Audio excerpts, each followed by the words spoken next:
ውድ የሰላም ቲዩብ ተከታታዮቻችን ቻናላችንን ሰብስክራይብ፣ ላይክ ኤንድ ሼር በማድረግ እንዲሁም የደወል ምልክቱን በመጫን አዳዲስ መረጃዎችን እንድታገኙና ቤተሰብ እንድትሆኑ በአክብሮት እንጋብዛችኋለን። ሰላም ቲዩብ። ሰላም ጤና ይስጥልኝ ውድ የሰላም ሚዲያ አድማጭ ተመልካቾቻችን፣ ሰላምና ፍቅርን ተመኘው ተሾመሽ ፈራው ነኝ። ሰላም ቲዩብ ለእናንተ ይጠቅማሉ ያልናችሁን ሀሳቦች ወደ እናንተ ይዘን ቀርባለን። እንግዲህ ዛሬ የምናቀርብላችሁ መረጃ በሚሊኒየም አዳራሽ ከግንቦት 15 እስከ 17 የሚደረግ አንድ ትልቅ ድግስ አለ። እሱን በተመለከተ ወደ እናንተ እናደርሳለን። ለሀገራችን ሰላምና ፍቅርን እየተመኘን ወደ መረጃው አልፋለሁ። ተከታተሉን። የቆዳ ውጤቶች ንግድ ትርኢት ሊካሄድ ነው። በመላ ኢትዮጵያ የሚገኙ እንዲሁም የአፍሪካ አውሮፓውያን ያሳተፈ በቆዳ ዘርፍና በዘርፉ የሚሰማሩ ባለሀብቶችን የሚገኙበት ኤግዚቢሽን ባዛር የፊታችን አርብ በሚሊኒየም አዳራሽ እንደሚካሄድ ተገለጸ። የኢትዮጵያ የቆዳ ኢንዱስትሪ ማህበር ለ14ኛ ጊዜ ባዘጋጀው ዓለም አቀፍ የመላው አፍሪካ የቆዳ ንግድ ትርኢት ከግንቦት 15 እስከ ግንቦት 17 2017 ዓመት ድረስ በሚሊኒየም አዳራሽ በደማቅ ሁኔታ እንደሚካሄድ የማህበሩ ዋና ጸሐፊ አቶ ዳኛቸው አበበ ለመገናኛ ብዙሃን የአፍሪካ ራይዝ ኢንቨስት ኦርጋናይዘር ዋና ስራ አስኪያጅ አቶ ኤፍሬም ጌዲዮን በበኩላቸው እንዲህ አይነት የቆዳ ውጤቶች የንግድ ትርኢት በሀገራችን በመካሄዱ በዘርፉ ለተሰማሩ ነጋዴዎች፣ አስመጪና ላኪዎች፣ አምራቾች የገበያ ትስስር ለመፍጠር እንዲሁም የገበያው በአፍሪካና በአውሮፓ ጥሩ ገበያ ትስስር ለመፍጠር አጋጣሚ እንደሚፈጥር ገልጸው ጎብኚዎች በነፃ ለመግባት የሚያስችል ሁኔታ ይኖራል ብለዋል።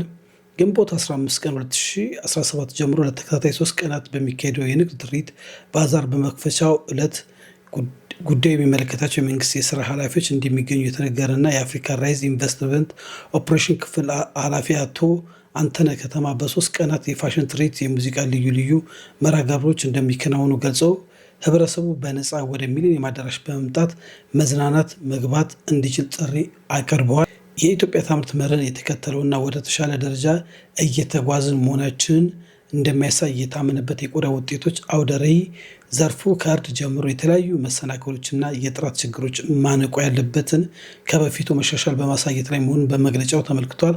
ሀገራችን በቆዳ ኢንዱስትሪ እየደረሰበት ደረጃ ያሳያል የተባለው ይህ ኤግዚቢሽን ባዛር የፊታችን አርብ ለ14ኛ ጊዜ ከረፋዱ 4 ሰዓት በማርሽ ባንድ ደምቆ ይከፈታል ተብሎ እንደሚጠበቅ የደረሰን መረጃ ያመለክታል። እንግዲህ ከላይ የወጣውን መረጃ ሙሉ ቃሉን የማቀርብላችሁ የኢትዮጵያ ታምርት አንዱ አካል የኢትዮጵያ ቆዳ ኢንዱስትሪ ማህበር ለ14ኛ ጊዜ ባዘጋጀው ዓለም አቀፍ የቆዳ ትርኢት መታችሁ ኢትዮጵያኖች በነፃ ለ3 ቀን ከ15 እስከ 17 ባለው ተዝናኑ። የፋሽን ሾው የተለያዩ ፕሮግራሞች አሉ። በዚህ ፕሮግራም ላይ እንድትገኙ እንግዲህ የሚመለከታቸው አካላቶች መግለጫ ሰጥቷል። እንደወረደ ወደ እናንተ አቀረብን። እኛም እንግዲህ የዚህ ፕሮግራምን ሂደት ለመከታተል ከዝግጅቱ ጀምሮ ያለውን ነገር ለማየት በሚሊኒየም አዳራሽ ገብተን ነበረ። በሚገርም ሁኔታ እንግዲህ የዚህ የዘርፉ ተዋናዮች እቃቸውን እያስገቡ ቦታቸውን እየያዙ በከፍተኛ ደረጃውን በጠበቀ ዲስፕሌይ ኑ እዩን እያሉ ነው። እንግዲህ ስለ ቆዳ ስናወራ ኢትዮጵያ በአፍሪካ እንግዲህ በቆዳና በቀንድ ከብት በጣም ቀዳሚ ሀገር ናት። ይሁንና እንደ ጥቅሙ ወይንም እንዳላት የቆዳ ሀብት ተጠቃሚ እንዳልሆነች ሲነገር እንሰማለን። በሚገርም ሁኔታ ከቡና ከተለያየ ከወርቅ ከምናገኘው ባልተናነሰ በቆዳ ምርት ኢትዮጵያ የውጭ ምንዛሪ ወደ ሀገራችን ማስገባት የምትችልበት ትልቅ ዘርፍ ነው። ይሁንና ከቅርብ ጊዜ በኋላ ግን ኢትዮጵያ ውስጥ ያሉ የቆዳ ባለሙያዎች በራሳቸውም ጥረት በመንግስትም ድጋፍ በተለያየ ሁኔታ የቆዳ የሚሰሩት ሲታይ በጣም የሚያማምር ፊኒሽንግ የሚያምር የትኛውም አውሮፓም አሜሪካም እየሄዱ የሚሸጡ ባለሙያዎችን ሁሉ እኛ በዚህ አጋጣሚ እናውቃለን። በጣም በሚገርም ሁኔታ በዚህ ዘርፍ የተሰማሩ ኢትዮጵያኖች በጣም ውጤታማና ለሀገራቸውም የሚያስፈልገውን ቀርሽ እያስገቡ እንደሆነ ታዝበናል። ህይወታቸው ለውጧል። ትልልቅ ኢንዱስትሪም እየከፈቱ ነውና ይህንን በተመለከተ ዛሬ በሚሊኒየም ሆል እንግዲህ በአዘጋጆቹ ጋብዘውን ባየነ ሁኔታ ዲስፕሌዎች እየተዘጋጁ ነው። ከተለያየ ዓለም የመጡ ባለሙያዎች እቃቸውን በጊዜ በማስገባት ራሱ ሚሊኒየም ሆሉ በኬሚካል እየተረጨ በለስላሳ ሙዚቃ ዝግጅቱን ታዝበናል። የዚህ ፕሮግራም እንግዲህ አዘጋጆች የሆኑ ተዋናዮችን በጣም ተፍተፍ እያሉ አይተናል። ነገ እንግዲህ ማለትም ማለዳ 5 በጠዋቱ 4 ሰዓት የተለያዩ እንግዶች በተጋበዙበት ይህ ፕሮግራም ይከፈታል። እኛም ደግሞ እየተከታተልን ለእናንተ እናቀርባለን። መቼም ማአት ዜና የሰማ ሰው የተለያየ ነገር የሚሰማ እንዲህ አይነት ነገር ሲሰማ እንደ ቀላሉ ላይ ይችላል። ይህ ግን በፈጣሪ እርዳታ በሀገራችን የሆነ የሰላም እንቅስቃሴ ነው እና ይህን አዘጋጆች በሙሉ እያመሰገንን የሚመለከታቸው ባለድርሻ አካላቶች እስቲ የሰጡንን ሀሳብ ወደ እናንተ እናቀርብ ይሻለው። ለ14ኛ ጊዜ የተዘጋጀው ይህ ዓለም አቀፍ የመላው አፍሪካ የቆዳ ንግድ ትርኢት ከግንቦት 15 እስከ 17 ድረስ የሚቆይ ሲሆን እንግዲህ ይህኛው መግቢያው ማንኛውም ኢትዮጵያዊ በነፃ እንዲታደም የተጠራበት ነው። በዚህ ጉዳይ ላይ አቶ አንተነን ለማናገር መስመር ላይ ናቸው። አቶ አንተነ ሰላም ላንተ ይሁን። ሰላም፣ እንዴት አላችሁ? ተሰማ አቶ አንተነ እንግዲህ ዛሬ መጥቼ ዝግጅቱን ያው እንግዳ ስለጠራችሁ ትልቅ ድግስ ላይ በጣም እየተሯሯጣችሁ በጣም ዘመኑን በዋጀ መልኩ የመድረክ ዝግጅቱ የቆዳ ማሳያዎቹ ሴቲንግ ሲሰራ ይቻለው እና እንደው ከዝግጅቱ ብንጀምር ምን ያህል ተዘጋጃችሁ? አላማውስ ምንድን ነው? በጣም ጥሩ እናመሰግናለን። አንተነህ እባላለሁኝ። ያው የአፍሪካ ራይዝ ኢቨንት ኦርጋናይዘር የኦፕሬሽን ክፍል ኃላፊ ነኝ። እንግዲህ ይህኛው 14ኛ የመላው አፍሪካ የቆዳ ንግድ ትርኢት የሚዘጋጀው ለ14ኛ ጊዜ ሲሆን ከግንቦት 15 እስከ 17 አንተ እንደገለጽከው ይካሄዳል እና በዚህ ዝግጅት ላይ ከኢትዮጵያ ቆዳ ኢንዱስትሪ ማህበር ጋር ባለፈው 1 ዓመት ያህል ጊዜ ረጅም ጊዜ ስንዘጋጅበት ቆይተናል። ምክንያቱም ይሄኛው የቆዳ ንግድ ኢንዱስትሪ ኢትዮጵያ ውስጥ አሁን ባለው የቆዳ ኢንዱስትሪ ያለውን የመዳከም እንዲሁም ደግሞ ጥሩ ያልሆኑ እንትኖችን የሚያስተካክል ነው ብለን ስለምናስብና ስላሰብንበትም በዚህ ጉዳይ ላይ ረጅምና ሰፊ ዝግጅት አድርገናል ከቆዳ ኢንዱስትሪ ማህበር አባላት ጋር በመሆን። መልካም እንግዲህ የኢትዮጵያ በቆዳ የምታገኘው በውጭ ምንዛሪ በጣም ዝቅተኛ ነው። ማለትም እንዳላት የከብት ሀብትና እንዳላት የቆዳ ምርት ይሁንና ግን ከቅርብ ጊዜ በኋላ ይህ ኢንዱስትሪ የመነቃቃት ፋሽኑም ደግሞ ሀገር ውስጥ ያሉ ደግሞ በቆዳ ላይ የሚሰሩ የራሳቸውን ብራንድ በማውጣት በውጭ ሀገር ሳይቀር ተቀባይነት እያገኘ የመጣ ነውና እንደው ለሀገር ያለው እሴት ምንድን ነው? ይሄ ቆዳ ኤግዚቢሽን ውስጥ በጣም ጥሩ። ይህ እንግዲህ አሁን ትልቅ እንደምታወራው የተዘጋጀ የትርኢት ምክንያቱም ከኢትዮጵያ ታምርት ጋር ኢትዮጵያ ታምርት መድህን የተከተለ ሲሆን አንተ ቀደም ሲል እንዳልከው ያሉትን መነቃቃቶችንም በደንብ በትርኢቱ ላይ የምናሳይበት ነው።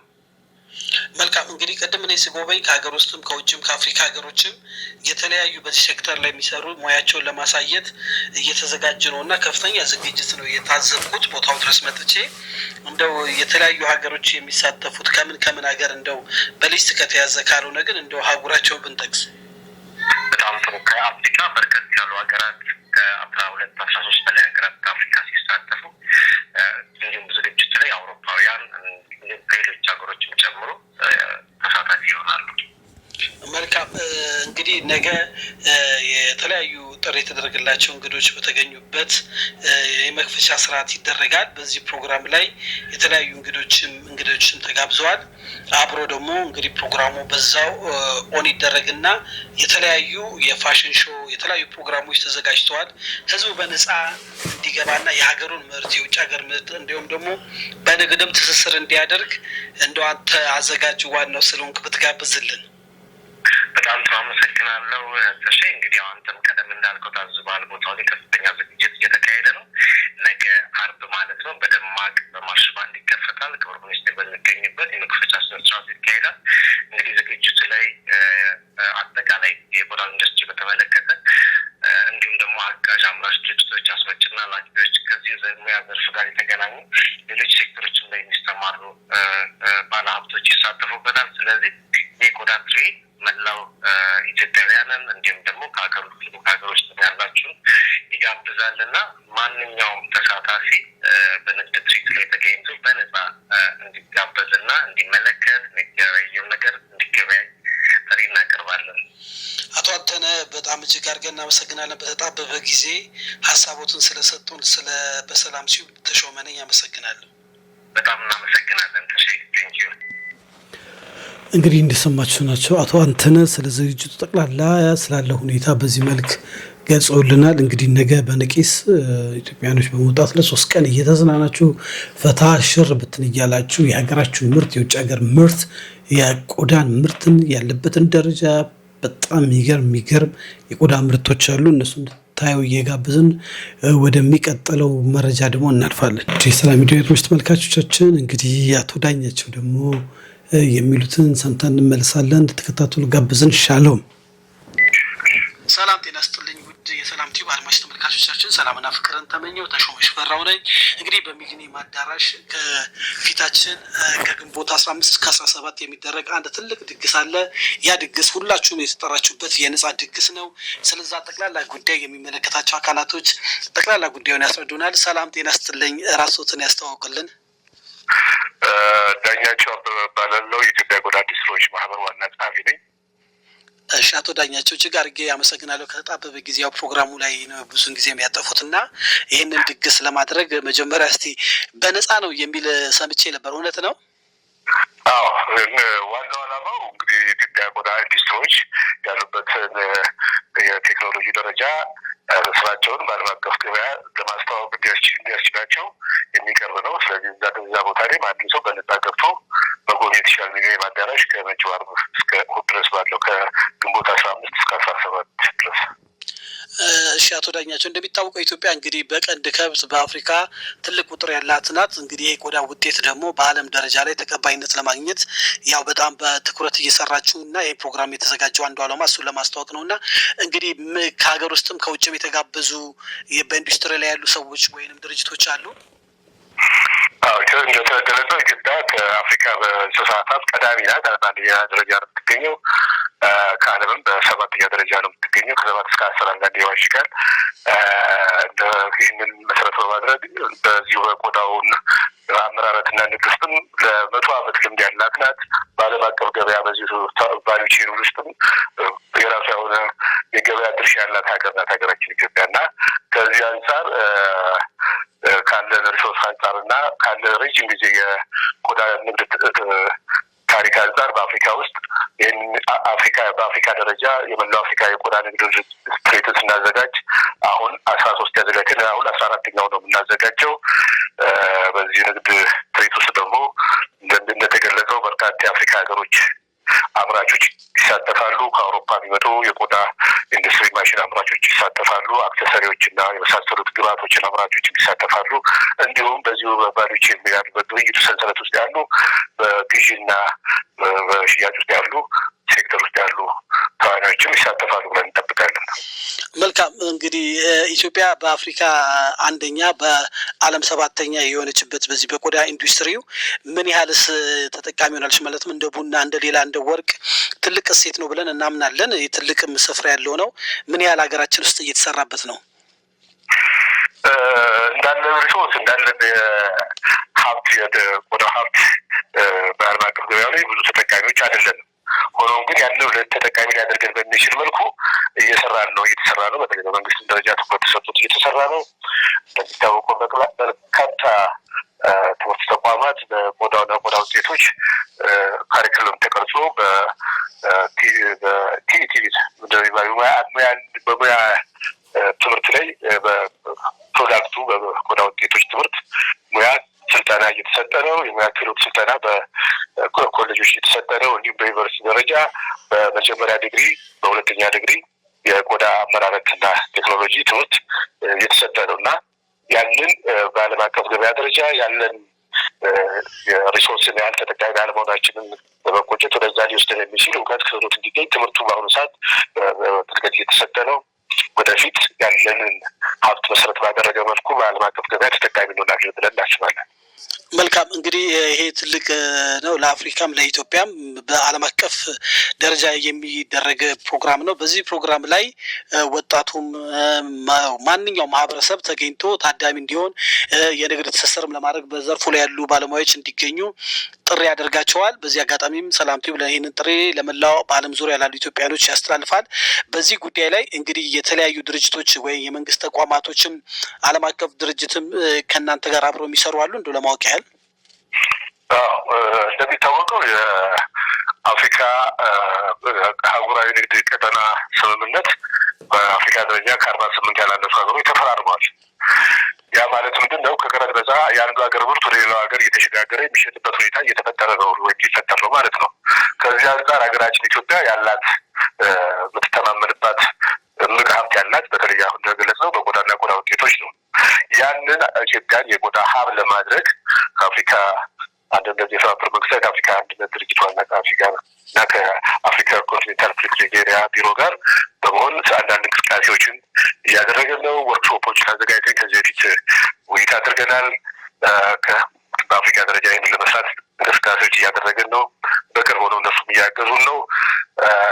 በተሻለን መጠን እንግዲህ ቅድም እንደጠቀስኩት የተሻለ እውቀትን ክህሎትን በመጨመር በጥራትን በማሻሻል ዲዛይንና አመራረትን በማሻሻል በዓለም አቀፍ ደረጃ አሁን ጥሩ ደረጃ ያለነው ኦፍኮርስ፣ ግን ከዚህ የበለጠ ተደራሽ ለመሆን ከዚህ የበለጠ ጥራትን ከዚህ የበለጠ አመራረትን በማሻሻል በዓለም አቀፍ ደረጃ ተቀባይነትን ለማግኘት ጥረት እያደረግን ነው።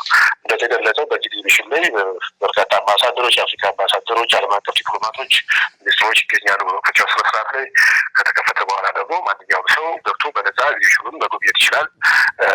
ምን አይነት ምርት ከየት ነው ገዛው የሚለውን አድሬስ ለማድረግ ይረዳል ማለት ነው እና ወደፊት ኢትዮጵያ ውስጥ ያሉ አምራቾች ምን ደረጃ ደርሰዋል የሚለውን ለመጎብኘት እውቀት ለማግኘት ያስችላል እና በተለይ በሁለተኛው ቀን በ16 የፋሽን ሾው ትርኢት እናዘጋጃለን። ከሰዓት በኋላ ያንንም ታድሞ መመልከት ይቻላል። ሁሉም ኢትዮጵያዊ በዚህ በተለይ አዲስ አበባና በአካባቢ ያለው በዚህ ንግድ ትርኢት ላይ ተገኝቶ መጎብኘት ይቻላል። ሰላም የዩቲዩብ ቻናል። ይህ ቻናል የእርሶ የኛ የኔ ያንተ የሁላችን አማራጭ ማህበራዊ የመረጃ ምንጫችን ነው። እነሆ በቅርቡ በስራው ስፍራ፣ በመዝናኛ ቦታው፣ በቤቶ፣ አረ በመኪናውም አሊያም ባሉበት የእርሶን ፍቃድ ብቻ በመጠየቅ ብቅ ይልሎታል። በዚህ ተመራጭ ቻናል ሚዛናዊ ዜና፣ ሀገራዊ ታሪክ፣ ባህልና ወግ፣ እምነትና አመለካከቶችን በማቅረብ ተወዳጅና ተመራጭ ለመሆን በቂ ዝግጅቶችን እያጠናቀቅን የድግሳችን የክብር ተካፋይ ልናደርገው ተፍ እያልን ነው። በዚህ ለእርስዎ በተዘጋጀ የመረጃ ማዕድ በእውቀታቸውና በልምዳቸው አንቱ የተባሉ ምሁራን የፖለቲካ ጥበብት ትንተና የሚሰጡበትና ለሀገራችን ለመጻኢ ዕድል የከበሩ እንቁ ሐሳቦችን የሚያቀርቡልን ይሆናል። ሰላም ቲዩብ እንግዲህ ባለፉት ዓመታት በተለያዩ የሶሻል ሚዲያ አማራጮችን የተለያዩ ስራዎች ስንሰራ ነበር። እነሱን እየጋበዝን ይህንን ሰላም ቲዩብ ሰብስክራይብ፣ ላይክ፣ ሼር በማድረግ ከኛ ጋር እንድትቀጥሉ ትኩስና ወቅታዊ ሚዛኑን የጠበቀ መረጃ ለማግኘት ከኛ ጋር ስሩ። ሻሎም። ኢትዮጵያ ጠንካራ መንግስት ያስፈልጋታል ነው። ልፍስፍስ ወይ ኬርቴከር ወይንም የአደራ መንግስት አይነት ነገር አይደለም። ድሮ ኢህአዴግም ጠይቆኛል አባል እንደሆነ፣ የአሁኑ ብልጽግና ፓርቲም አባል እንደሆነ። እንግዲህ ዶክተር አብይ አህመድም ከሽልማቱ 1 ኪሎ ስኳር አልገዙልኝም። በበቀለ ገርባ ፓርቲ ደጋፊዎችና አባሎች ናቸው። እነሱ ሲታሰሩ ሲገረፉ በቀለ መራራም ወንድሙ ሌሎችም ታገርፈናል። አግባብ በሌለው መንገድ ስልጣንን ካራዘምክ ብጥብጥ እዚህ ሀገር ሊፈጠር ይችላል።